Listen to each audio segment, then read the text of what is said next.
कक्लाबारि बियाबाव सानसेयावनो मोनद' अन्थाइ खाम्फा बेखेवनाय हाबाफारिखौ मावफुंनानै होदों बिटिआरनि गाहाय मावफुं सोद्रोमा रमद बर'आ।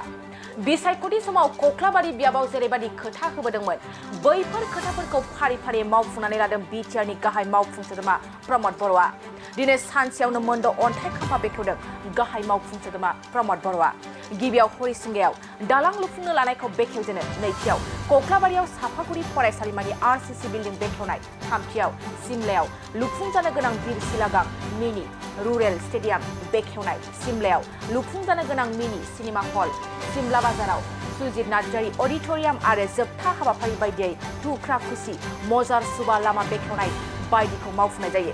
बिटिआरनि गाहाय मावफुं सोद्रोमा रमद बर'आ बे हाबाफारियाव तामुलपुर विधानसभा बियाबनि बारग' एमएलए, कक्लाबारि बियाबनि एमसिएलए मन्टु बर', मसलपुर महकुमानि लेन्ड एडभाइजार चेयारमेन रंजालु बसुमतारी, कक्लाबारि ब्लकनि आफादगिरि बिजु बर' कसारी, फैलाजे बरगयारी बिथांमोनाबो बाहागो लादों। रमद बर'नि खोथा होनानै खोथा लाखिनानै खामानि मावनायखौ गोजोननाय मोननाय फोरमायदों कक्लाबारि साफागुरि फरायसालिमानि गोरायुं जौसां बर'जों लोगोसे सालबारि जिल्ला बिसाया।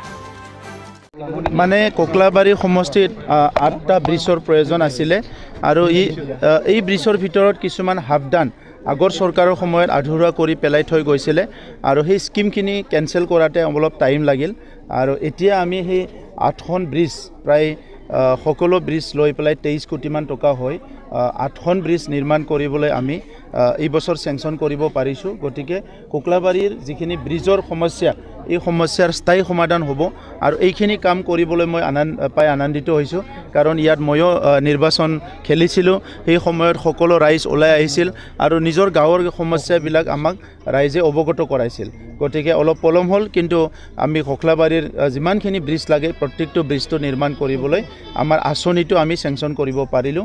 ইয়াৰ কাৰণে মই আনন্দিত হৈছোঁ আৰু কক্লাবাৰী ৰাইজকো মই অভিনন্দন জনাইছোঁ। আধাৰশিলাৰ যোগেদি আপোনালোকে এইবাৰ নিৰ্বাচনৰ প্ৰস্তুতি আৰম্ভ কৰিছে। চাওক, আধাৰশিলাৰ যোগেদি বুলি নহয়, আধাৰশিলাটো বনাইছে কি এইটো হাফদান পৰি আছিলে, ভালকৈ বনাই দিব লাগিব, সেইকাৰণে আধাৰশিলা বনোৱা হৈছে। এইটো শুভ আৰম্ভ হয়, শুভ আৰম্ভণি এটা কৰি দিব লাগে, সেইটো আৰম্ভ কৰা হৈছে আৰু ৰাইজক জনাব লাগে। তেখেতে সকলে ইলেকশ্যনৰ অহা সময়ত আমাক যিবিলাক কথা কয়, যেতিয়া কামটো কৰিব পাৰোঁ আমাৰো আনন্দ লাগে আৰু তেতিয়া ৰাইজৰ লগত আমি অলপ ভাৱ বিনিময় কৰা বা কামটো হ'ল বুলি ক'বলৈ আহোঁ, তেতিয়াই এই আধাৰশিলাৰ কামটো হয়। আৰু আমাৰ তাত এটা কথা, UPPLৰ সময়ত যিমানখিনি আধাৰশিলা হ'ব ইমানখিনি কাম হ'ব, ইয়াতকৈ কম বেছি নহয়। गिबियावनो बयनिसिमबो खुलुमनाय बावहरग्रोबाय।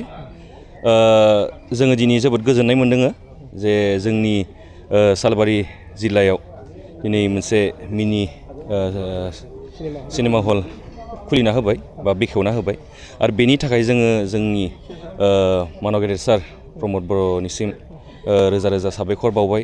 लोगोसे जोंनि सालबारि डिस्ट्रिक्ट बिसानिफ्रायबो सारनिसिम खुलुमनाय आरो गोजोननायखौ बावहरनाय जाबाय। बयनिसिमबो गाहाम हामलायनायखौ जासिहरग्रोबाय। दिनै आं जोबोद गोजोननाय मोनदों।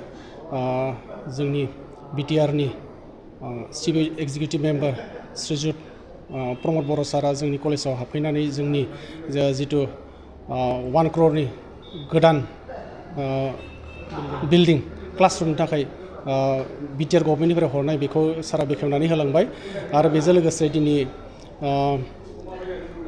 जोंनि कलेजनि थाखाय मानगोनां प्रमद सारा डिजिटेल क्लासरुम आरो डिजिटेल लाइब्रेरि डिक्लेयार खालामनानै होलांबाय।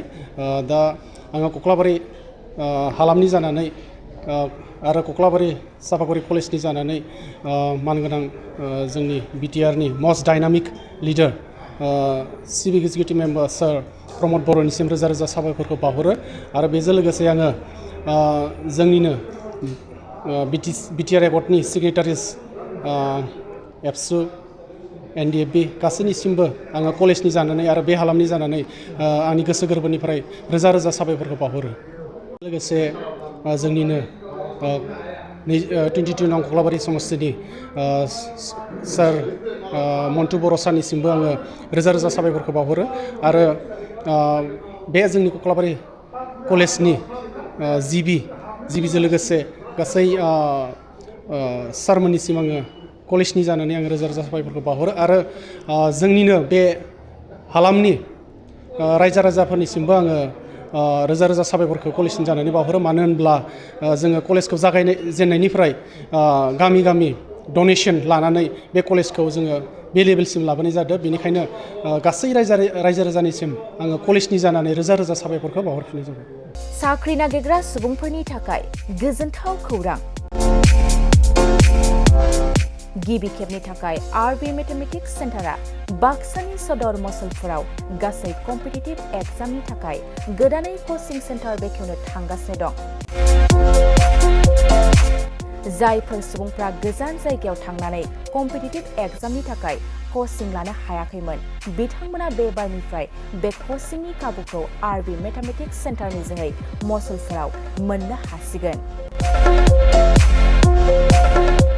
बे कचिं सेन्टाराव बिथांमोना direct requirement 3rd and 4th grade railway SSC army GD Agniveer bank police आरो टेट आनजादफोराव जिरायनो हानाय बायदि रोंगौथि गोनां फोरोंगिरिजों फोरोंथाय होनाय जागोन बे कचिं सेन्टारनि सोमोन्दै आबुङै मिथिनो थाखाय 9101450597 6900584714 आरो 9365132228 जानबुं अनजिमायाव खौरां लानो हागोन